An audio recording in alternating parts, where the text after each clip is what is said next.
mga boss, dito sa UniPC, bukod po sa pagbebenta ng laptop PC at pagta-TikTok, we also do bi-weekly live stream sa aming TikTok account where we benchmarks our gaming laptops ng live and unfiltered because we don't just want you to be our customers. We also want you to be our smart customers. So smart enough to know what they want, smart enough to know what they should buy, and smart enough to know why it should be the HP VICTUS 15. Alright, I'm overselling a bit, pero there's a reason why kada restock namin ng laptop na to nawawala siya agad sa shelves. And not just because meron siyang 5,000 cashback na hanggang Abril na lang. There's really a genuine reason why people keep buying this laptop. And I'm letting you guys know today. So, wag na tayo magpatumpik-tumpik pa, i-unbox na natin.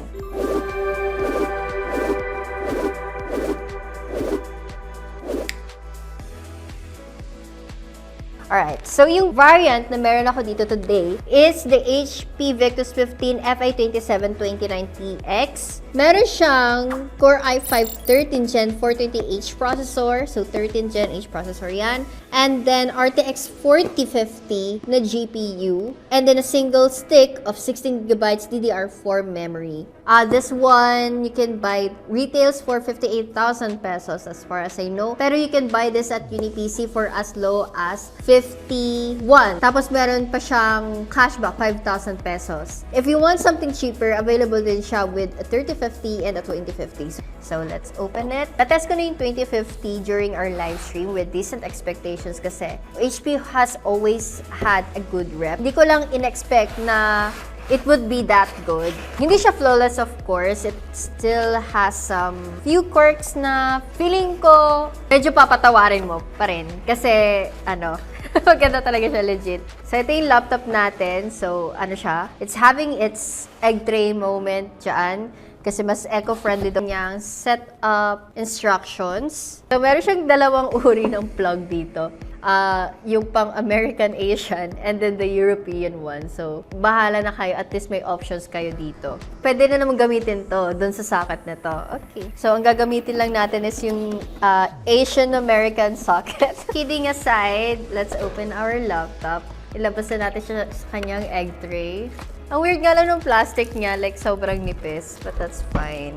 Charan! Alright. So, not gonna lie, this is the most nicest looking laptop I've seen nakasama sa budget bracket. Very clean surface with matte black finish. Yung branding niya very minimal lang. Yung reflective logo, napaka-stylish ng kanyang aesthetic. It holds fingerprints pero not to the point na very obvious siya. Buong likod niya is open for ventilation. Tapos, yung likod niya, mukha din siyang puro ventilation pero ito lang yung This one is just grills, tapos may cover siya here sa ilalim ng grills. And then dito, may kita mo agad yung kanyang fans. Tapos mamaya may kita nyo kung gaano ka-effective yung cooling niya. So, however, you will be immediately reminded na this is a budget gaming laptop. So, the entire chassis is made of plastic and it's a bit thinner than what I'd prefer. Ayan, like look. Nabubuksan siya with just one hand, pero mapapansin mo na nagpe-flex yung ditong area niya. Wait, ayusin natin ang pagkakaano kasi hindi pantay yung ating lamesa. Tingnan nyo, bubuksan ko siya with just one hand, pero kita nyo, nagpe-flex yung dito niyang area, yung keyboard area. Since hindi pantay yung ating table, ayan, makikita mo na malambot talaga yung chassis niya. Since puro ventilation siya dito sa likod, most of its ports are found dito sa right side. Okay, so it's placed further back para medyo pa rin. Hindi pa rin sagabal yung wires if you're using a mouse on your right hand. So dito, meron siyang USB-C, Ethernet port, tapos USB 3.2, USB-A 3.2, and an HDMI. Tapos meron pa siyang ports dito sa kaliwa, which is yung kanyang charging port and another USB 3.2, tapos yung kanyang audio combo jack. So, doon, kompleto naman sa essentials yung kanyang ports niya.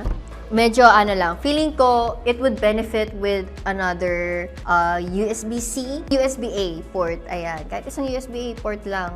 While VICTUS might be slightly thinner at 14.1 inches by 10 inches by 0.9 inches, hindi siya yung pinakamagaan. It weighs for about 2.30 kilograms with additional 0.35 if you include its battery. Speaking of battery, I forgot, it's a 120 watt-hour battery. Okay, so before tayo mag-game test dito sa laptop na to, Tingnan natin kung ano yung pwedeng upgrade sa kanya. And then, let's see kung ilang capacity yung battery na nandito. Unang bagay na napansin ko kaagad is yung layout ng kanyang fans. It's very similar dun sa mga consumer-grade laptops na dalawa lang yung heat pipes. Kumbaga, nadagdagan lang siya ng isa pang fan. And I know it looks underwhelming, pero trust me when I say, palag yung thermals na to. Sa baba niyan, from your left, may dalawang DDR4 slots. One is already occupied by 16 GB. If you can upgrade, gawin mo ng dual channel, pwede siya hanggang 32 GB. And next is our storage. Dalawa din yung slots ng M.2 niya, so you can pick up another 1 TB, especially kung gagamitin mo to pang gaming or editing para hindi ka kagad mabusan ng space. And then sa kanan niya is yung kanyang Wi-Fi 6 card. Yung battery naman nito is a 67 watt-hour Li-on battery, quite decent for a low-power gaming laptop. Mamaya, itetest din natin kung gaano siya katagal. Alright! Thank you so much na nagbukas ng laptop. Right now, pwede na natin siyang i-power on. Since yung height niya pang 16-inch display, medyo malapad yung bezel natin sa baba. I don't mind, pero some people in our office do kasi nagmukha daw mas maliit yung screen. Let me know what you guys think sa comments. The keyboard layout. Ni-utilize niya yung buong horizontal space, so evenly sized yung number keys sa kanyang main keyboard. Wala siyang gaming accents, wala rin siyang backlit. Tapos medyo malambot yung tactile feedback niya, but it is still very nice to type on, and I really appreciate na may hotkey for the calculator. Like, tapos, hindi rin visible sa kanya yung fingerprint. So, kahit very sweaty ka na gumagamit ng laptop na to, malinis pa rin siya tingnan, of course. Syempre, maghugas ka pa rin ng gamay frequently bago ka humawak ng kahit ano. So, katabi ng calculator is the HP Omen button that opens up the Omen Utility app. Just takes a while to open up. Okay, ayan. It doesn't look like your usual utility app kasi aside dun sa monitoring and performance control niya, meron siyang in-app game store, cleaner, network booster, etc. Normally, we'd have a performance mode na parang ma-overclock pati yung GPU. Pero yung option na yun, available lang siya for higher-end HP gaming laptop models like yung HP VICTUS na kulay white na meron kami and Omen gaming laptops. But there's a feature here that claims that it can optimize your game's performance called Boost. And what it essentially does is disable some background stuff. While on our testing, I tried to compare it kapag naka-on and kapag na hindi. And I don't know if I'm doing something wrong, pero it's not making any difference. Maybe kapag marami ng stuff. But on a brighter note, our games are very much doing well with or without the booster.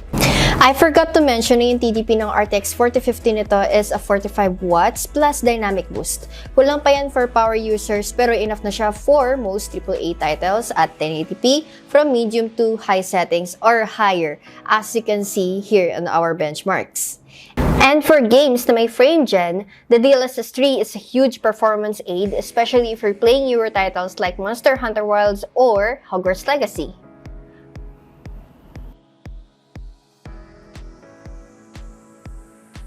For esports like Valo and League, sisiw na lang yan dito. I would love to show you the numbers, but unfortunately, we encountered an in-game issue where we aren't getting the number of frames na expected dun sa specs niya for some reason.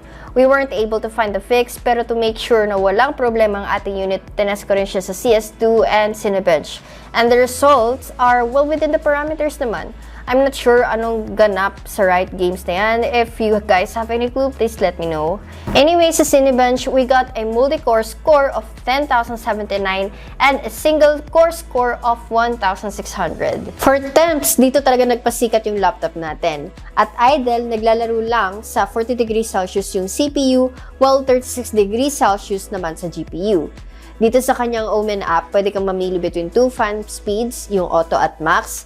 Nagpatakbo tayo ng 3D Mark stress test on both modes, and as you can see, sobrang effective ng fan niya. It helped na mababa lang yung wattage ng laptop na to, but compared dun sa tinest natin Nitro last vlog, na mas mababa yung specifications, mas malamig yung takbo nito, and also, mas tahimik din yung kanyang acoustics. Okay, so test na natin yung kanyang camera. So, ito yung quality ng kanyang camera.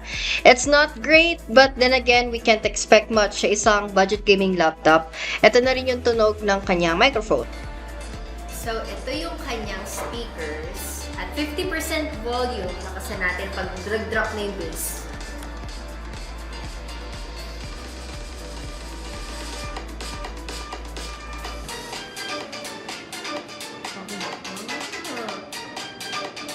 ready daw siya para sa ating video editor. So, cut na natin. Mapapansin mo na medyo kulob siya, like natatrap yung sound niya dun sa ilalim. Pero, ayun, mas maayos yung quality niya slightly kaysa dun sa ibang gaming laptops, budget gaming laptops, and not even budget. Ibang gaming laptops na natest natin dito sa channel natin. For our final verdict, I generally think na yung mga customers namin na pinili tong laptop na to made a good choice, and hindi lang dahil sa GCash Cashback. Well, mainly dahil sa GCash Cashback, but still, ang laking advantage ng kanyang thermals, battery life, yung kanyang 16GB na agad na RAM, tapos yung relevance ng hardware niya for 2025. However, you'll also have to consider its downsides, like yung hinges niya. It's slightly concerning talaga. And if plano mong mag-feature-proof for gaming, this is not the laptop for that kasi 6GB pa lang yung kanyang VRAM. Ang recommended ko is 8GB na. Again, this is the HP VICTUS 1529TX. Available dito sa UniPC for only $15,999. And yung freebies niya, meron siyang sling bag na HP, of course. Tapos meron siyang lifetime license ng MS Office and then keyboard and mouse from us. And GCash Cashback worth 5,000 pesos. Available na lang siya until April 30. So, 2 weeks bago mo maklaim yung GCash Cashback na yun after you purchase the laptop. So, that's it for today's vlog. Thank you so much for watching. I appreciate you guys kung lagi niyong inaabangan yung mga vlogs namin, long form or short form. Tapos kung lagi din kayong nanonood sa aming live streams, I appreciate you. By the way, almost 600,000 follows na tayo sa Facebook. If you wanna add some more, go ahead to our Facebook account. Again, this is Ate UniPC. See you guys on the next video. Pwede palang request, drop nyo lang sa comment section. Bye-bye!